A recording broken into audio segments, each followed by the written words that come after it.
Welcome to Macon Memories. I'm Lynda Wright at Randolph-Macon College. Today is November 5th, 2014, and I'm here today with Mary Neal, Director of Financial Aid at the college. Mary, can you tell us a little bit about your background, where you were born and raised and went to school? Certainly, Linda, and thank you for having me. I was born in a little town in North Carolina called Edgecombe County. And I'm one of 9 children. And my family lived in North Carolina until I was a year. And then we moved to Newport News, where my dad got a job on the shipyard there. And then after about 4 or 5 years, we moved to Washington, D.C., because he got a job working in D.C. And so that's where all of my elementary, junior high, high school, and as it turns out, college took place in Washington, D.C. So I attended Catholic University in 1969 and graduated in 4 years. And you graduated in 69? Graduated in 73. 73, okay. High school was, I graduated from high school in 69, college, undergraduate in 73. And really enjoyed it. I attended Catholic University because they gave me the most financial aid, which is pretty ironic, isn't it, that I'm now working in financial aid. But I really enjoyed being at Catholic University and being a student. And I lived on campus, even though it was in my hometown and not very far from where I lived. And unfortunately, in my second year, my mom passed away. And a lot of my younger siblings were still at home. And so on weekends, I would come home and check on them and do things for them and things that my dad needed doing.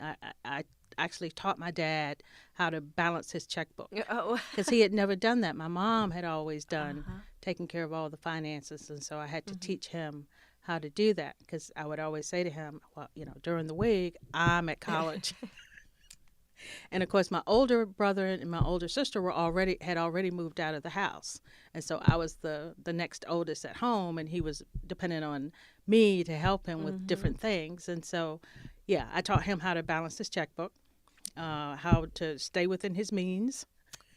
And you're still teaching people and that? I'm still teaching people. Again, I think it's ironic that I was headed towards the career that I'm in right now, but we had a lot of fun times. My siblings, my college roommates. We had a great time. What did you major in college? I majored in American history. Oh, very good. And my initial goal was to go to law school, and because my siblings always teased me that I like to argue. And so, but in the meantime, I got married. And so that kind of changed plans for me. And so I decided I would... I was really at a loss at that point as to what I was going to do. And it turns out that the spring that I graduated, and I was working as a student in the financial aid and admissions offices because when I started, those 2 offices were combined. They, at some point, separated them and asked me which office I wanted to stay with. And so I went with financial aid. And the lady that I was working with was the director of scholarships. And so she gave me a job. I was her secretary. And while I decided what I was going to do when I grew up. And she decided, after a year, she was going to law school. And so she recommended me for her job. And so I took on the job as director of scholarships. Wow. And so in the course of that job, I found myself doing a lot of counseling with families. And I decided at that point that I would get my master's degree in counseling. And so that's what I did. At Catholic? At Catholic University because I was able to get the tuition remission. And so that's what I did. And fell in love with financial aid at that point. It was later that the university combined scholarships and all of the other financial aid. And so I was able to learn all about the federal rules and the state rules and regulations and all of those programs. So I had a more comprehensive view of and more experience with the entire field of financial aid. And so and I've been in it since then. Wow. So really, your whole career you've been in financial aid. I've been in financial aid. Then that's very interesting. So then you were at Catholic and you were thriving there. How did you happen to come to Randolph-Macon? Well, I left Catholic and took a job as the coordinator of financial aid at George Mason University. And I was there, I guess, about a year and a half when and of course this was during the days when we didn't have the internet. And so a job ad came across my desk for a director of financial aid at Randolph-Macon College. And I thought, this sounds interesting. But I had no idea where Ashland, Virginia was. Right. And so I pulled out a map, and they said, oh, near Richmond. I'm like, oh, okay, Richmond. At the time, I had an aunt who lived in Richmond. And so when we set up the interview, and my husband and I drove down, I recognized the sign off of 95 because whenever we would visit our grandparents in North Carolina, I always remember that because that was always before the Belvedere Toll Plaza. Right. Oh, right. Which I is remember no longer that. there, of course. Yeah. And so Chad Nelson, who was the Dean of Admission and Financial Aid at the time, interviewed me. And actually, when the ad came across my desk, it was past the date of applications. I called, and he said, yes, we're still taking applications. So I submitted my resume. Got a call from him a couple of days later, and he said, yes, we want to interview you. And so we came down, met Chad. He was the nicest person you'd ever want to meet. And it turns out that lots of people at the college were were nice. I met students. I met other administrators. I met the president, who was Liddell Payne at the time. And everybody was just wonderful. The interesting thing about that interview was that nobody knew anything about financial aid. So while I hopefully answered their questions, they couldn't answer my questions because the previous director had already left. And so the college, at the time, one of our board members was Robert Atwell, and he was the president of the American Council on Education, and they had offices in D.C., and so he had a tremendous interest in financial aid because he used to be a college president, and he had always been trying to get the board and the college administrators here to pay more attention to financial aid. And it turns out he was right. He was ahead of his time. But the college felt confident that he would be able to ask me questions about financial aid and help them better determine whether or not I would be, if I knew what I was talking about in terms of financial aid. And so I had the interview with Mr. Atwell, and that went very well. And he was not afraid to answer my questions that I had about coming further south.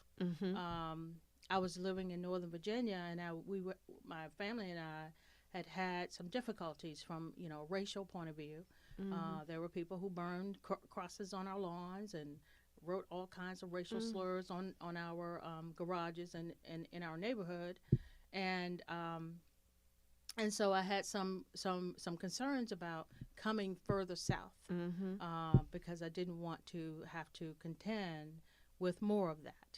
And so his comment to me was that although the college has a long way to go in terms of diversifying the campus, not just from the point of view of students and administrators, but particularly administrators in key positions. And he said that he thought that the college was working in the right direction, and he did not believe that I would have any difficulty. I mean, he couldn't answer that question about where I lived. Right. But in terms of the college environment, he didn't think that that would be a problem. And I have not had any problems with just some minor kinds of things. You know, people calling up thinking that I sounded white, and then when they met me, they were a little taken aback. But I guess they caught themselves and didn't embarrass themselves. But you know, I don't think in those terms, and those things don't bother me. But I haven't personally had a problem with racial injustice or instances at the college. And I have seen the college make the effort to increase its diversity. Initially, they were trying to increase the number of minority students, and the president would have me on various committees to get my opinion about how best we can do that. You know, and I made suggestions for things like, well, to get students are going to feel comfortable if they see faculty members, if they see people in the career service, because that was what the office was called at the time, career services, or admissions, in those key student activity areas. Students are going to feel more comfortable. And when I talk to students, some students voiced their concern that there weren't a lot of minority students on campus, and I said, well, you know, here's the thing with that is that somebody has to be willing to start. In order to get more students, some students have to be here and stay here. And the more students who are here, the more students will be attracted to stay here. And so, and the college did. Over the years that I've been here, we've had minority admissions personnel, people in the student affairs area as well. And I'm not sure about the career services, but there were some other areas as well. And so, and more faculty as well. Not as many as they probably should have, because as I mentioned during the holiday talk, when I came, Charlotte Fitzgerald, who was a professor in sociology, and unfortunately has passed away, but she was the only African American faculty member at the time, and but we've gotten some more since that time. Yeah, so. That is a growing point, and I know the college would like to. That's one area the college would like to really see diversity grow. That's our weakest part, I think. But the student body has certainly changed a lot since you came in 1984. Is that correct? Right. Well, getting back to your, I'm trying to decide whether we should just continue talking about that, or go chronologically to when you came. Well, let's talk about that as far as financial aid goes. Were you able to use your role as director of financial aid to encourage more students of color on campus? Was that a priority that the college made as far as financial aid decisions made to increase minority population by using financial aid as a tool, or was that not? Well, in general, having enough financial aid is always a problem for schools like Randolph-Macon, where we're heavily dependent on tuition revenues. There's always going to be more student financial need than there are resources. But the college did offer to attract, one of the things we did from the financial aid point of view to attract more diversity was to offer a diversity grant. Well, actually, let me go back. We offered a minority scholarship initially. It has since changed to a diversity grant because the minority scholarship initially was offered to African American students. The diversity grant is now offered to any student of ethnic background. But because one of our key enrollment goals is also attracting the best students from an academic point of view, we limit that grant to students of high academic quality who are also diverse ethnically. So that's how that award has changed over the years. But the college's commitment to helping to enroll more minority students has it's something that has changed over the years, and the college has been committed to that. And I don't know about this year's freshman class, but I think last year's freshman class was almost 1/3 minority student, and so I know that was was one of the highest achieving academically classes that we'd have ever had, and the largest, and so there was a lot of targets had been reached. So I know that's been a lot of good hard work. Absolutely. One of the other things that we've done is, because the college knows that a number of our students, a great percentage of our students, are from low-income families, our packaging goal has increased over the years, meaning we're meeting more financial need. We're offering larger academic scholarships, and so to the general population. And so as a result, a minority student who is from low-income family, because we are meeting more of the need, we're offering more academic scholarships, they're getting a better financial aid package now than they would have gotten early on. And so that is what has also helped us attract minority students to the campus. Very good. Well, you touched on this a little bit when you talked about Chad Nelson, but can you talk about any other role models or mentors or people when you made the decision to come here? Who were some of the people you worked with that were well, John Conkright was the director of admissions when I started, and so when Chad left, he became the dean of admission and financial aid. So I continued to get to know John better and work with him. I really have been blessed in my employment here at the college to have the immediate supervisors who have been just wonderful. They've allowed me to do my thing, to use my talents, and I mean, they still, expect accountability, and question me when people are questioning them, right? Which is perfectly okay and expected. But I've enjoyed working with the people that I've worked with. From Chad Nelson to now David Lassane, John Conkright, and Stephen Nape in between. So very good. It's been great. Well, that's great. We have had a very good team, I think, in admissions, at least in the time I've been here too. But I did, in terms of mentors, I really enjoyed working, not directly with, but with Charlotte. When she was here, Charlotte Fitzgerald. I mean, we would have lunch, we would talk.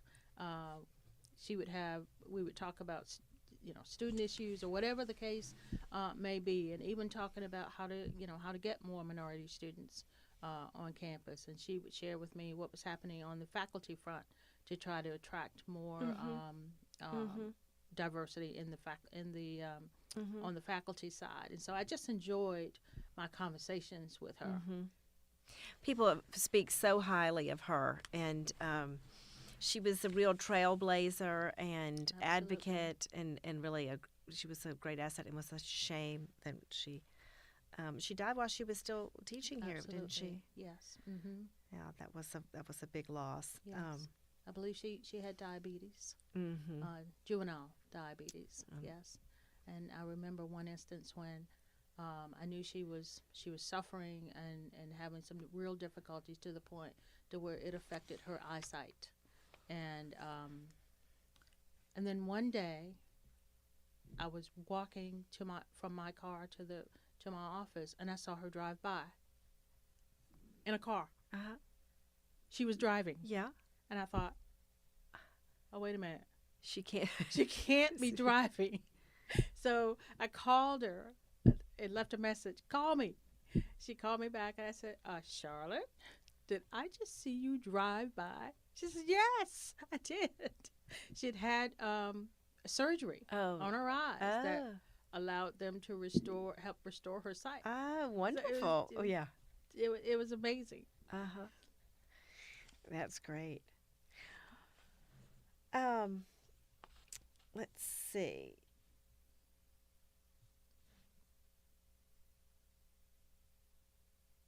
sorry. It looks like we have covered some of these things, and I've jumped around a little bit. Um, do you want to talk a little bit about just the changes in the financial aid industry or business since you've started in it? I know tuition costs have gone up so dramatically and so steeply in the past 30 years, and college needs and have changed so much. Do you want to talk about how you've seen that change here? When I started, and even at the other colleges that I worked at, most of the financial aid was awarded on the basis of, at that time, it was the FAF. Now it's the FAFSA, and based on a family's ability to pay. So based on financial need. And colleges, as did we, offered a handful of academic awards. But most of the dollars were based on financial need, and we would try to meet a percentage of a student's financial need until all the dollars were awarded. And colleges like Randolph-Macon were struggling to meet enrollment goals.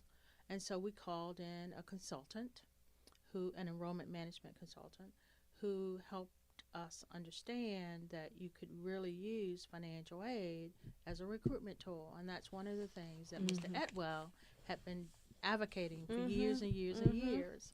And so the college entered that tuition leveraging is what it's known as in the marketplace. And we went into that with the expectation that after we severely changed the product, that students and parents would, pay to come, because we would just be such a wonderful educational institution that people would pay. But here's the thing: when you create a monster, it's hard to put him back in his cage. And so colleges all over the United States are using tuition leveraging models, using financial aid as a tool to help them recruit Right. and retain students. And so that's what we're doing right now. We use and as we have been for the last 10 or 15 years, a model, a packaging model, where we incorporating our merit awards as well as the percentage of need that we're able to meet,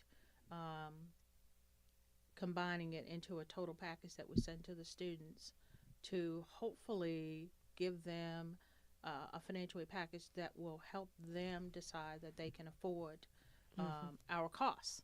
And our message along with that, even before they get their financial aid package, the admissions office is sending the message that you can afford Randolph-Macon.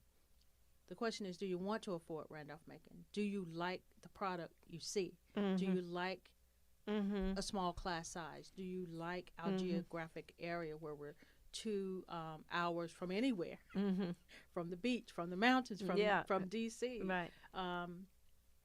And all those advantages that come with those. I mean, we're in a prime geographic location, despite the fact that we've got some great public institutions in our backyard. But there's a college for everybody, and not everybody wants to be at a large institution. Some like and prefer to be in a classroom with a smaller size. They don't want to be in a classroom with 600 or 700 students. Right. And with the classes being taught by a TA, Right. as opposed to the professor.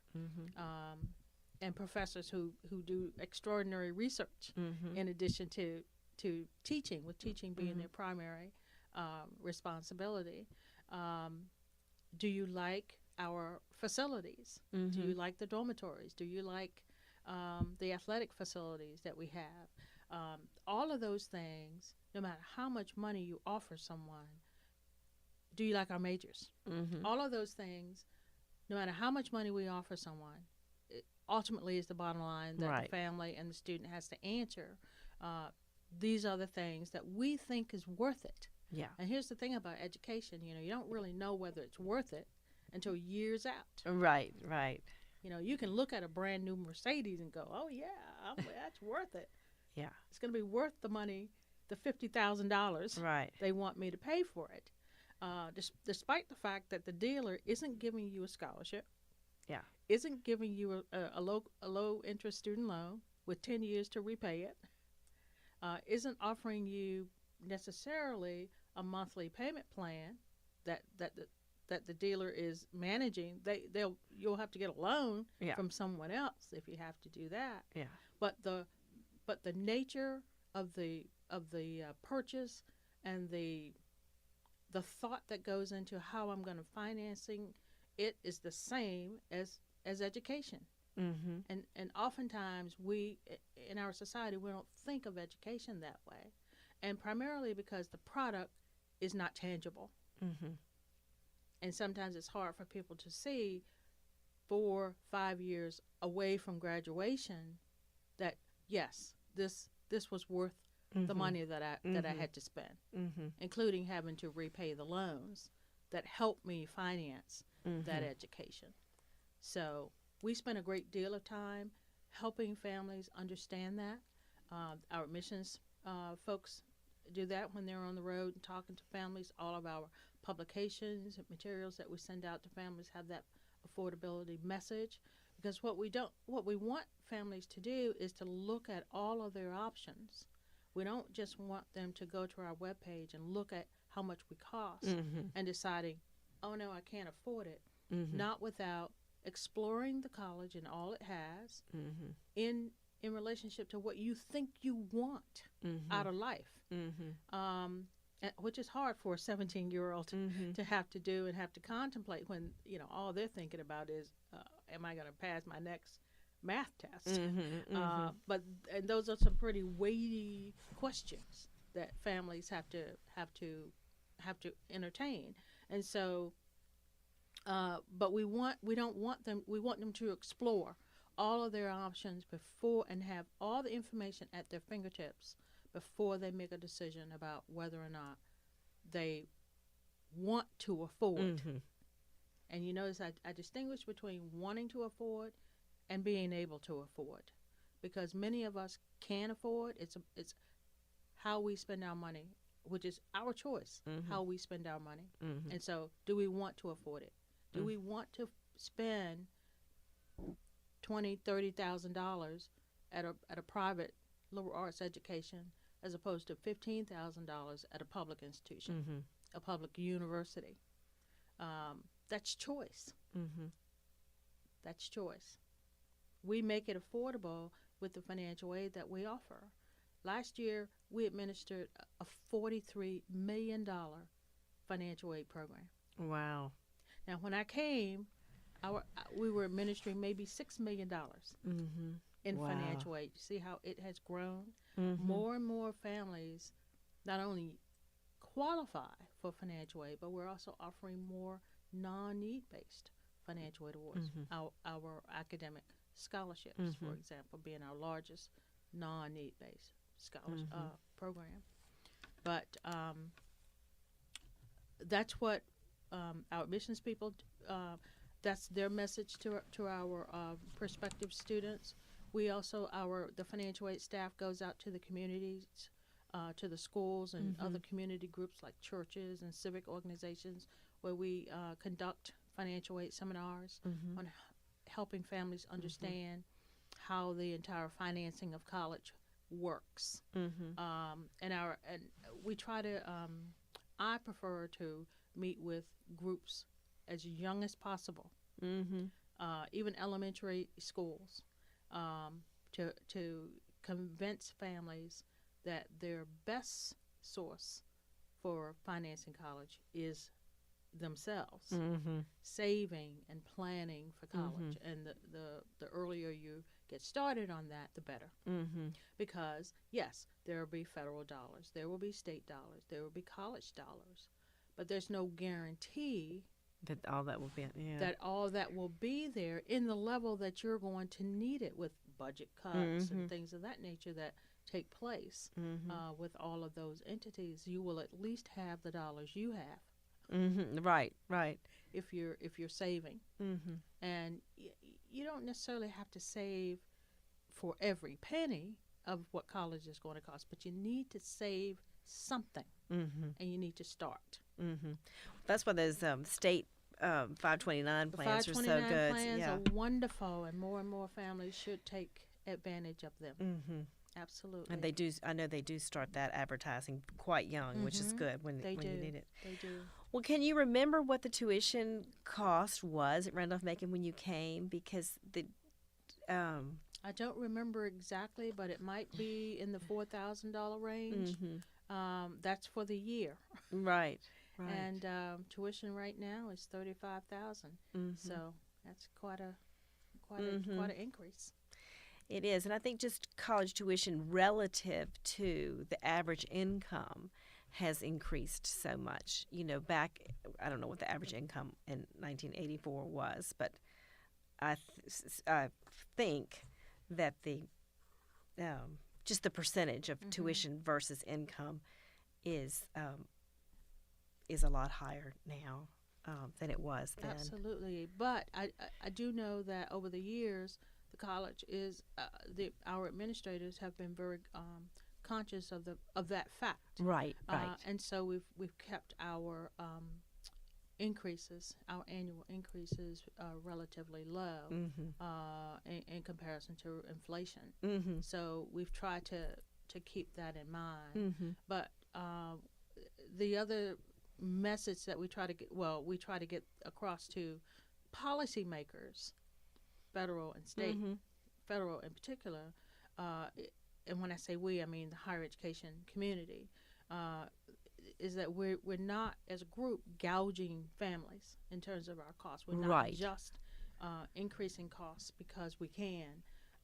We have fixed costs. I mean, we have to pay our light bill. Yeah. we have to Right. Pay for heating. We have to maintain our buildings. And there are federal regulations for certain buildings. I mean, our science facilities, there are certain regulations we have to adhere to, and that costs, the feds don't give us money to remain in compliance. Right. And so if tuition is your revenue, in order for you to take care of those operating costs, then you may have to make sure you've got the revenue as best you can without the educational products suffering, because we also have to maintain the faculty, quality faculty. You had to pay me. So we're not just gouging families. There is a cost to everything. Right. Well, very good. Well, you mentioned something about buildings just then, and while you're here, I did want to ask about the different buildings where you worked on campus. When you started, where was admissions and financial aid? When I started, the admissions and financial aid offices were in separate buildings. Oh. And every president who's been here since I started wanted the two offices in the same physical space. But because of where the offices were, there wasn't enough space to house us all. The admissions office was in Thomas Branch before the Thomas Branch renovation, long before the renovation. And the financial aid office was in the Mabry House, upstairs in the Mabry House, because the downstairs Mabry House was being occupied by the Ashland District of the United Methodist Church. Oh, okay. And then they moved out, and financial aid took over the entire building in Mabry House, which is next door to Campus Safety. And then the admissions office moved, because Thomas Branch became unlivable, moved over to Neville House, which now houses the Hack. Okay, right. And the admissions, and for a while, financial aid was still in the Mabry House, and admissions was in Neville House. And so families had to shuttle families back and forth, passing the library and to get over to the admissions office. And there were times when we would go over to the admissions office to meet with families, especially those who were, in wheelchairs or in crutches, had a difficult time getting around. So we would go over to the admissions office to meet with those families. Then the financial aid office was moved next door to Neville House in the honors house, which was, I believe, called the Panel House. But it was being housed by, or housing the honors student in the honors program. And so we moved there. Mrs. Panel still maintained the library of her husband's books in that building. And so it was a lot easier for admissions and financial aid to go back and forth. Right next door, right next door. And then we managed, after the Thomas, by now the Thomas branch had its renovation, which housed career and counseling and a bunch of other offices, but of course with the upstairs still being dormitory space. And so then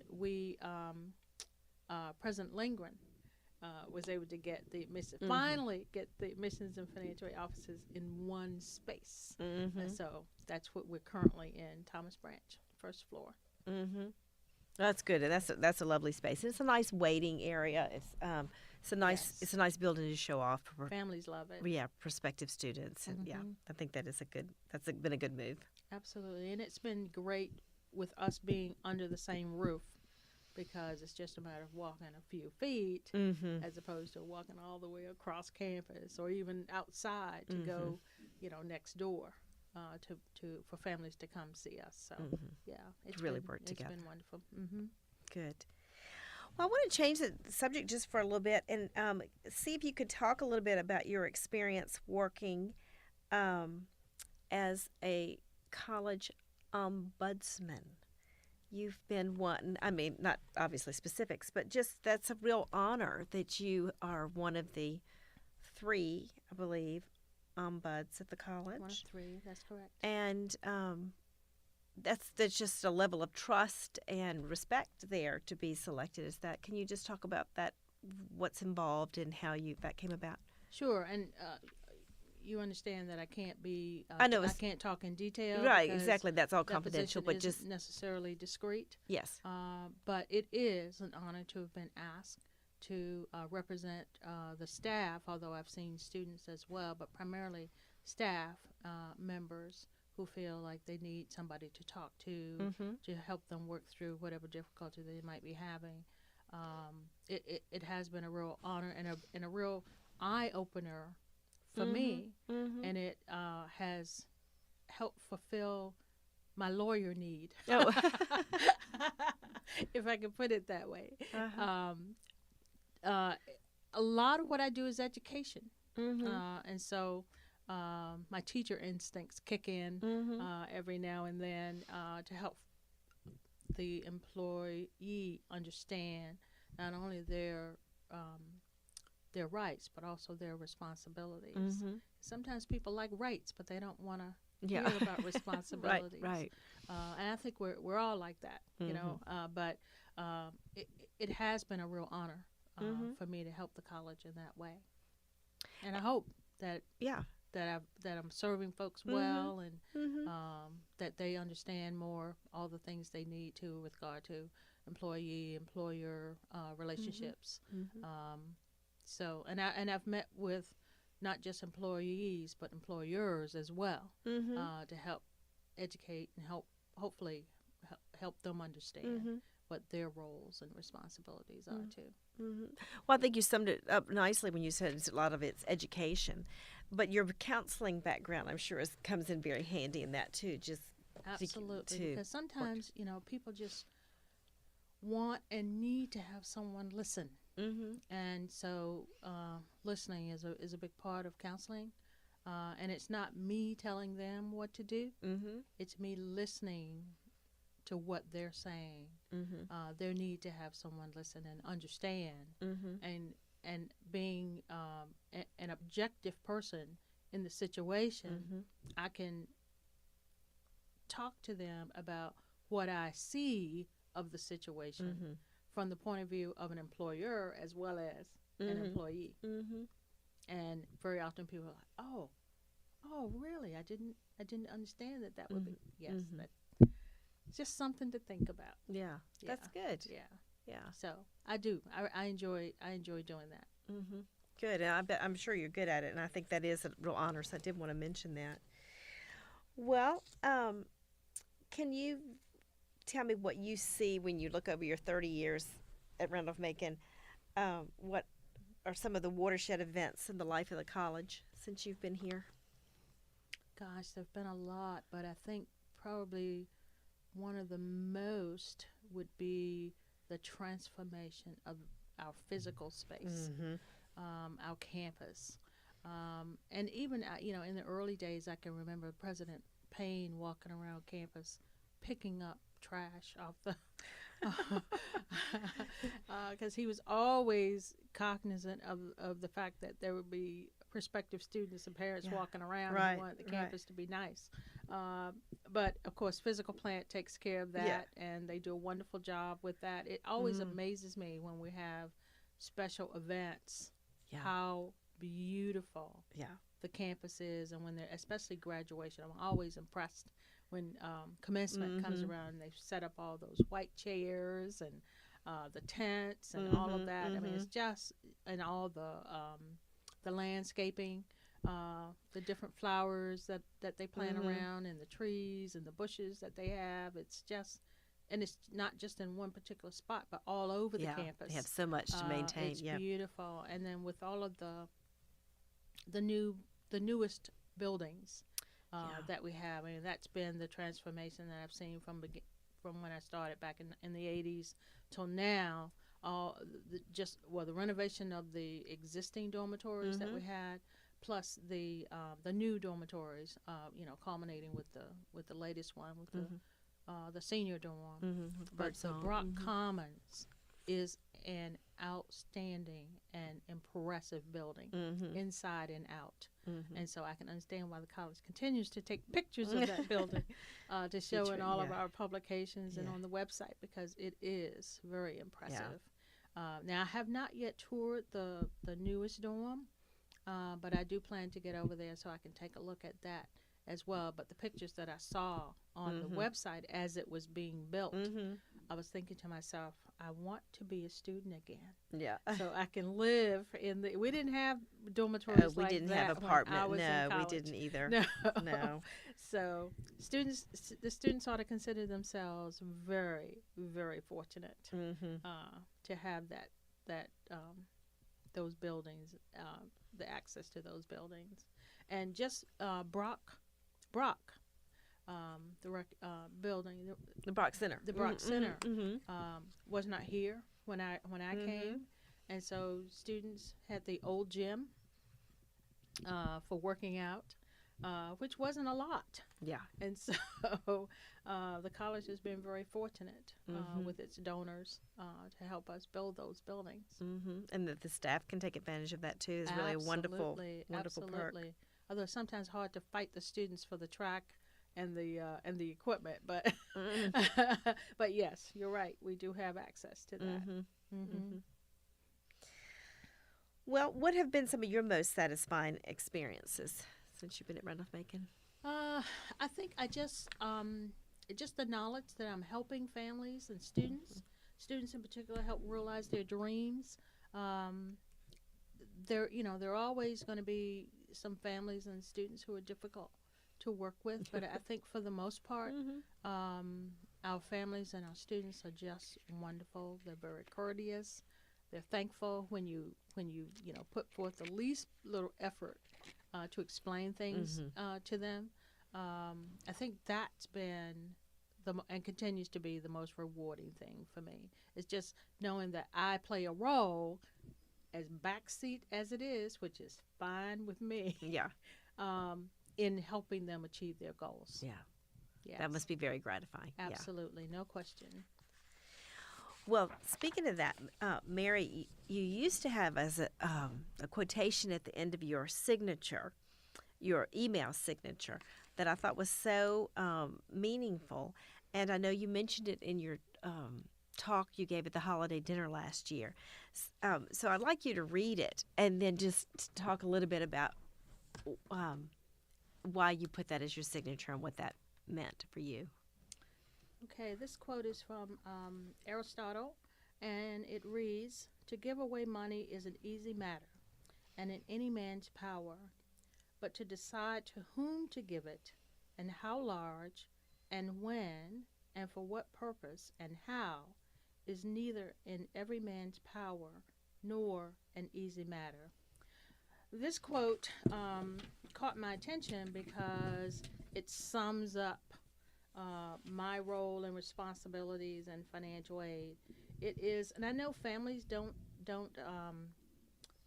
understand the amount of time and the effort that we put into actually reviewing their applications and their situations, particularly those families who write to us and let us know about different varying circumstances that are affecting their lives, whether they be financial circumstances or not.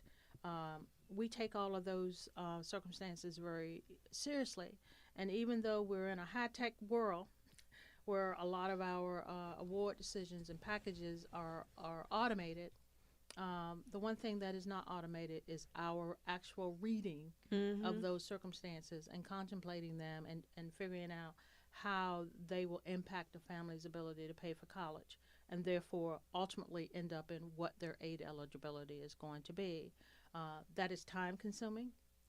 It is sometimes stressful. It is sometimes, and as you might imagine, for somebody with a counseling background, it's heartwarming and it's very difficult not to want to wrap your arms around everybody with their circumstances and say, "Here, take the money." Right. But you can't do that.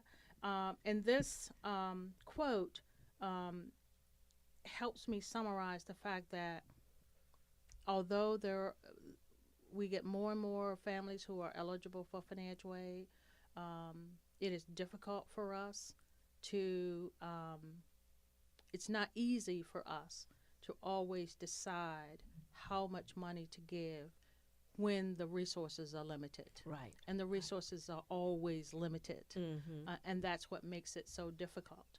And I think you have to have a certain amount of empathy and a certain amount of compassion to be able to make the decisions that you think are going to help those families who are experiencing the most difficult situations, even when those circumstances don't necessarily show up on a standardized form.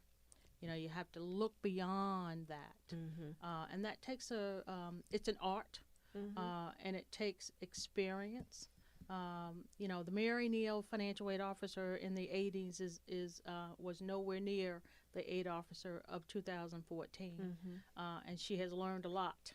And Aristotle captured my sentiments exactly. Very well said. Well, are there any other memories or stories about Randolph-Macon which you'd like to share with us today? I think the students who come to Randolph-Macon,